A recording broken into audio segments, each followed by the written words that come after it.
ಆಲೂರು ತಾಲೂಕಿನ ಈಶ್ವರಹಳ್ಳಿ ಕೂಡಿಗೆ ಬಳಿ ಕಳೆದ ರಾತ್ರಿ ವಕೀಲರೊಬ್ಬರ ಮೇಲೆ ದುಷ್ಕರ್ಮಿಗಳು ಮಾರಕಾಸ್ತ್ರಗಳಿಂದ ಮಾರಣಾಂತಿಕ ಹಲ್ಲೆ ನಡೆಸಿದ ಘಟನೆ ನಡೆದಿದೆ. ವಕೀಲ ದುಷ್ಯಂತ್ 40 ವರ್ಷ ಗಂಭೀರವಾಗಿ ಗಾಯಗೊಂಡಿದ್ದು ಹಾಸನದ ಖಾಸಗಿ ಆಸ್ಪತ್ರೆಗೆ ದಾಖಲಿಸಲಾಗಿದೆ. ದುಷ್ಯಂತ್ ರಂಗೇನಹಳ್ಳಿ ಗ್ರಾಮದ ನಿವಾಸಿಯಾಗಿದ್ದು ವಕೀಲ ವೃತ್ತಿಯ ಜೊತೆಗೆ ಫೈನಾನ್ಸ್ ವ್ಯವಹಾರದಲ್ಲೂ ತೊಡಗಿಸಿಕೊಂಡಿದ್ರು.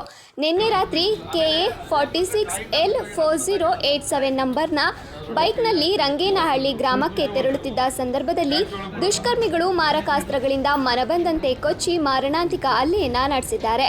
ಸ್ಥಳಕ್ಕೆ ಆಲೂರು ಠಾಣೆಯ ಪೊಲೀಸರು ತಕ್ಷಣವೇ ಭೇಟಿ ನೀಡಿ ಗಾಯಾಳುವನ್ನ ಆಸ್ಪತ್ರೆಗೆ ಸಾಗಿಸಿದ್ದು ದುಷ್ಕರ್ಮಿಗಳ ಪತ್ತೆಗಾಗಿ ಪೊಲೀಸರು ತನಿಖೆಯನ್ನ ಕೈಗೊಂಡಿದ್ದಾರೆ. ವೆಂಕಟೇಶ್ ಅಂತ ಹೇಳ್ಬಿಟ್ಟು ರಾತ್ರಿ 9 ಗಂಟೆಯಲ್ಲಿ ಬಾಗಿಲು ಹಾಕೊಂಡು ಹೋಗಿದ್ವಿ. ಬೆಳಿಗ್ಗೆ ಬೀಗ ಹಾಕೊಂಡು ಹೋಗಿದ್ವಿ. ಬೆಳಿಗ್ಗೆ 7:15 ಬರೋದ್ರೊಳಗಡೆ ಈ ಬೀಗ ಹೊಡೆದ್ಬಿಟ್ಟು ಕ್ಯಾಶ್ನ ಒಂದು ಸೈಡು ಬೀಗ ಹೊಡೆದ್ಬಿಟ್ಟು ಕ್ಯಾಶ್ನ ತಗೊಂಡೋಗಿದ್ದಾರೆ. ಮತ್ತು ಬೀಗ ಸಮೇತ ಎತ್ಕೊಂಡು ಹೋಗಿದ್ದಾರೆ. ಕ್ಯಾಶ್ ಮಾತ್ರ ಹೋಗಿದೆ, ಇನ್ನೇನು ಹೋಗಿಲ್ಲ. 1.5 ಲಕ್ಷ ಕ್ಯಾಶ್ ಹೋಗಿದೆ, ಅಂದಾಜು ಕ್ಯಾಶ್ ಹೋಗಿದೆ.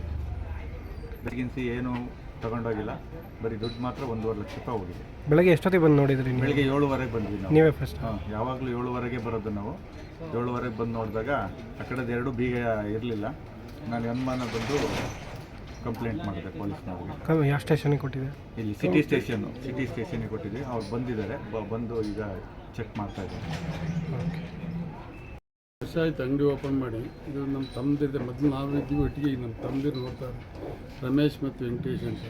ಇದೇ ಫಸ್ಟ್ ಈ ಥರ ಆಗಿರೋದು, ಯಾವಾಗಲೂ ಆಗಿಲ್ಲ. ಮಾರ್ಕೆಟಲ್ಲಿ ಸಾಮಾನ್ಯ ಕಳ್ತನ ಇದೇ ಫಸ್ಟ್ ಆಗಿರೋದು. ಬಟ್ ಮಾಮೂಲಿ ಅಂತ ನಿನ್ನೆ ಬೀಗ ಹಾಕಿ ಮಾಮೂಲಿ 8-9 ಗಂಟೆಗೆ ಹೋಗ್ತಾರೆ. ರಾತ್ರಿ ಇಲ್ಲಿ ಪೊಲೀಸ್ ಪಂಚಿಂಗು 1 ಗಂಟೆಗೇನೋ ಆಗುತ್ತಂತೆ. ಮೋಸ್ಟ್ಲಿ 1 ಗಂಟೆ ಮೇಲೆ ಆಗಿರ್ಬೋದಷ್ಟೆ, ಅದಕ್ಕಿಂತ ಮಧ್ಯದಲ್ಲಿ ಆಗಿಲ್ಲ. ಬೇರೆ ಏನು ವಸ್ತುಗಳೇನು ತಗೊಂಡೋಗಿಲ್ಲ, ಬಟ್ ಕ್ಯಾಶ್ ಮಾತ್ರ ತಗೊಂಡೋಗಿದೆ. ಕ್ಯಾಶ್ ಅಂದರೆ ಬೇರೆ ದಿವಸ ಇಷ್ಟೊಂದು ಕ್ಯಾಶ್ ಇರ್ತಿರಲಿಲ್ಲ. ಮಾಮೂಲಿ ದಿನಸಿ ಅಂಗಡಿಯದೆಲ್ಲ ಬುಧವಾರ ದಿವಸ ಪೇಮೆಂಟ್ ಇರುತ್ತೆ, ಬೇರೆಯವ್ರಿಗೆ ನಾವೇ ತಂದಿರುತ್ತೆ ಬೇರೆಯವ್ರಿಗೆ ಕೊಡೋಕ್ಕೆ ಅಂತ. ಆ ಉದ್ದೇಶಕ್ಕಾಗಿ ಇವತ್ತು ಮಾತ್ರ ಕ್ಯಾಶ್ ಜಾಸ್ತಿ ಇತ್ತು ಅಷ್ಟೇ. ಇಲ್ಲೇ ಅಷ್ಟೊಂದು ಕ್ಯಾಶ್ ಇರ್ತಿರಲಿಲ್ಲ.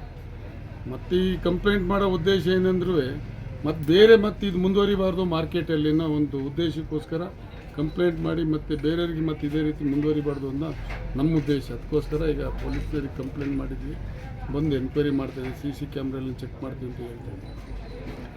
ಬೇರೆ ಮುಂದ್ಗಡೆ ಇದೆ ಸರ್, ಆ ಕಡೆ ಈ ಕಡೆ ಎಲ್ಲ ಇದೆ, ಚೆಕ್ ಮಾಡಬೇಕಷ್ಟೆ. ನಿಮ್ಮ ಹೆಸರು? ಮೋಹನ್ ಕುಮಾರ್ ಅಂತ.